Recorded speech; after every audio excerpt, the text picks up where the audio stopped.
Team Canada has defeated France 10-2. Pierre, what can we learn about a team like Team Canada, the divine Team Canada?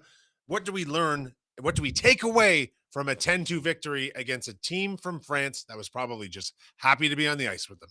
Well, it's a Canadian team that's deep, 4 lines deep. It's a Canadian team that's big. It's a Canadian team that's really physical. It's a Canadian team that's unbelievable on the power play. It's a Canadian team that can get offense from the defense.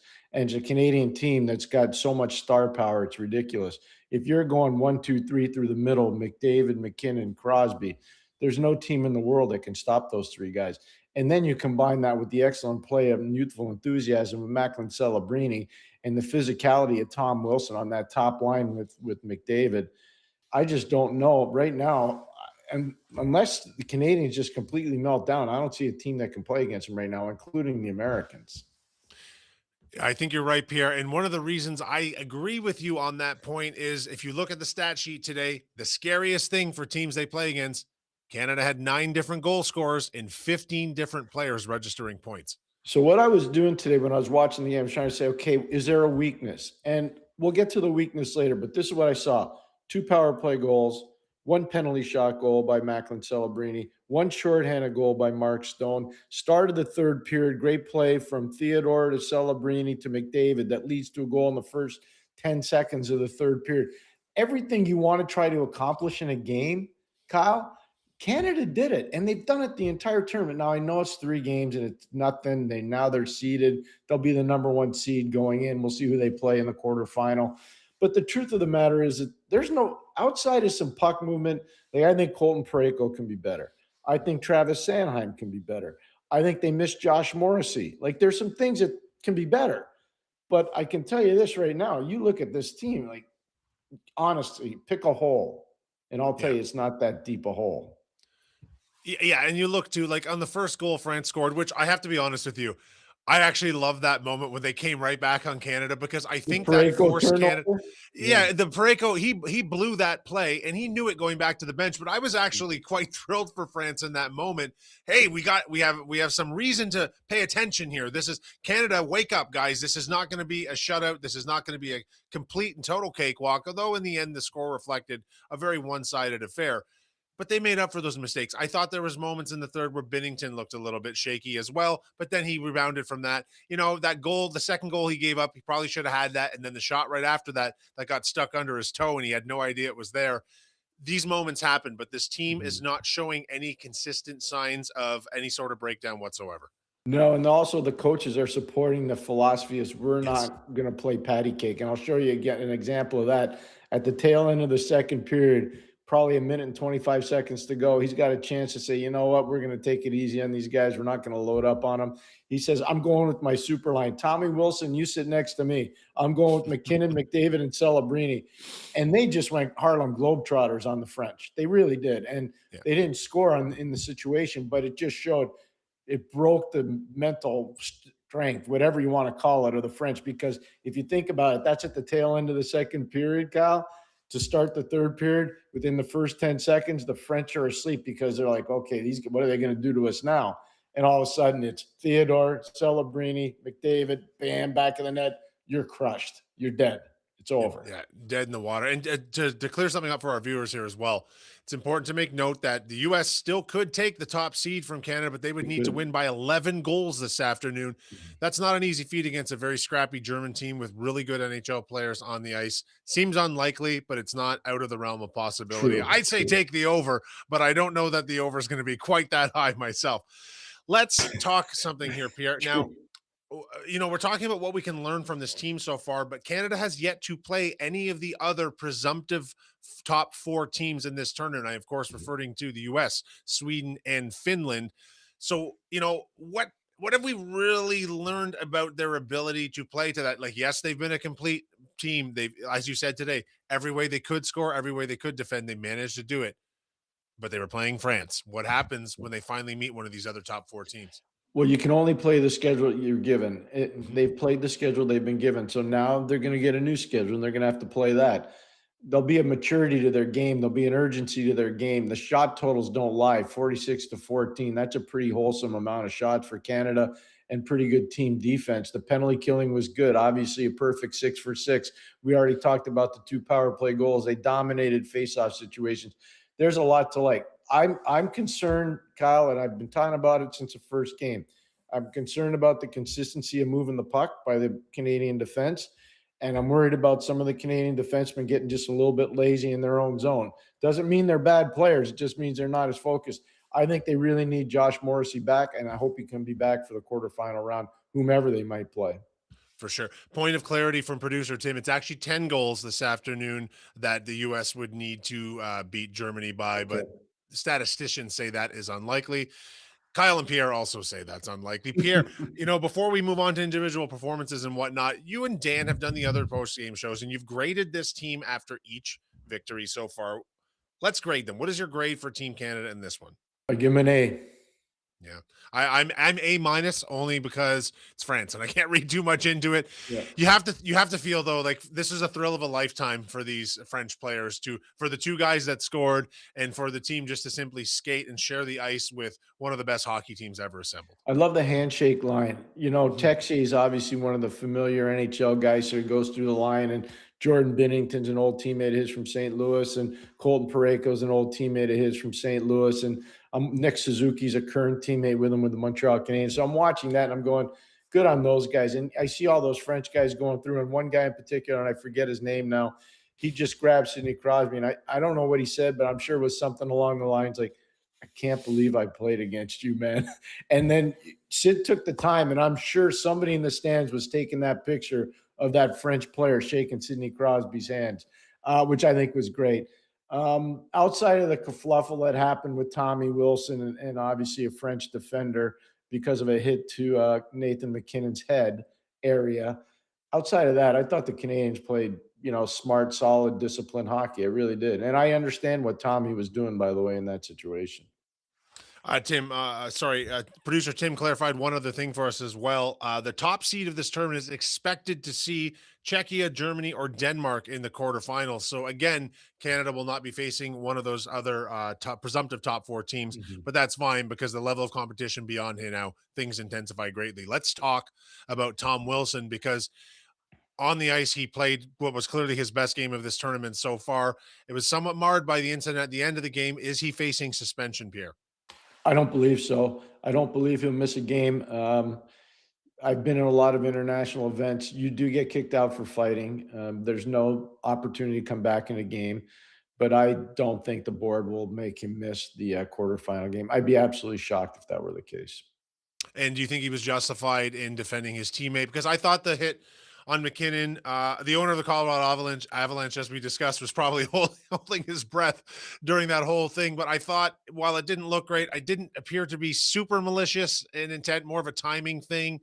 But was it the right move by Tom Wilson to at least attempt to rectify the situation in a way only Tom Wilson can? But if you watch the situation, so it's a face-off situation to the left of the French goalie. The puck is won back into the corner. Tommy knows who he's on the ice against. He goes in. He puts the French player into the boards. The French player doesn't like it. They jostle a little bit, and eventually Tommy gets thrown to the ice by the French player. So I had no problem with it at all. And then you saw how frustrated Nathan was later on. Nathan took a penalty later on. I think they call him for roughing or cross-checking, if I remember correctly. But I don't think Tommy did anything wrong, and I think it sends a message to everybody else, don't mess with our guys.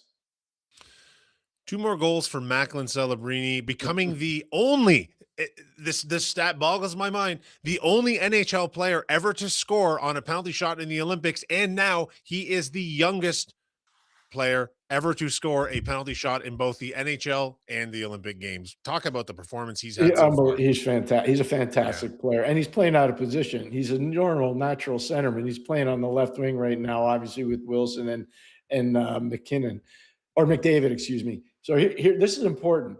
If you get a chance at home to rerun the tape, go watch the 10th goal that Canada scores. It's Macklin Celebrini on the power play from Marner and Stone. Stone has the primary assist. Marner gets a secondary assist. So if you watch the tape, you'll see Mitchell Marner to the left of Macklin Celebrini waiting for a one-timer pass because the net is wide open. Celebrini decides to shoot it and it goes in. And you see Marner there with his stick cock and he's still skating into the thing. He's going to bust his chops in the dressing room. But that's the kind of teamwork that you love Sure. and you appreciate. And it's kind of a funny story. But if you get a chance, go watch that tape because it's a pretty cool reaction by Mitchell Marner. And obviously, they just love this young kid. He's a tremendous player. Pierre, Connor McDavid with another 3 points in this game. Ugh, ugh, yawn. Same old. Just doing what Connor McDavid does. It's not just the way he's playing, it's the way he's dominating and the way Yeah. he's taking the games over physically. Kyle, you're a big guy.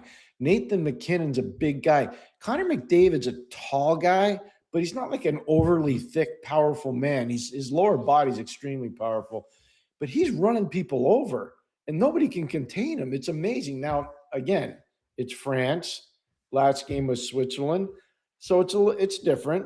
It's different. It's not NHL, mostly NHL players, but this guy's so at another level. And can I just share this with you quickly? Last summer, I was with Mario Lemieux. We have a homes near one another where I grew up in Quebec, and he has a home there.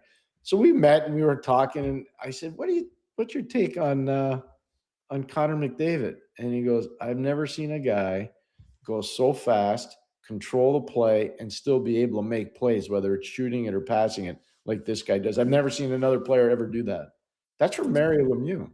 That's from Mario Lemieux, someone who I thought actually was the best all time at controlling when to burst and when not to. Yeah. Connor McDavid looks like he's just been shot out of a cannonball every single time he gets going, but it never stops. Like he's just like you wouldn't think in the modern game someone could be skating and moving and doing those things at the level. He's clearly a level above the other players on the ice, even on the Olympics. There's no question. And look at the line. You got the physicality of Wilson, you got the skill and the brain power of Celebrini, and then you've got this unbelievable engine that roars through the middle of the ice that nobody can stop. It's an unstoppable line. And then if you want to really be mean, you take Tommy Wilson off and you put Nathan McKinnon on it, and then it's just crazy. I just still don't know if anybody can match up to the depth of the Canadian forwards in this tournament. We'll see as we go along. We will see, and it'll be exciting. And Pierre, I can't believe there was a point 6, maybe 7 weeks ago where we were on these shows debating whether or not Macklin Celebrini would make this team because it just seems like, and we both said from the start he absolutely should, to be very Yep. clear. Yep. But he's now such a core piece with the youth and enthusiasm of balancing this team. He is half the age of Sidney Crosby. Sidney Crosby, who, by the way, is still playing at full flight hockey. But to balance a team with the experience and the youthful enthusiasm is something we talked about so far through 3 games. How do you how would you grade or how would you describe that exact thing, the balance between youthful enthusiasm in this team and veteran leadership? I just think when you have Sid as your captain, it's really important. When you have Drew Doughty anchoring the back end, it's really important.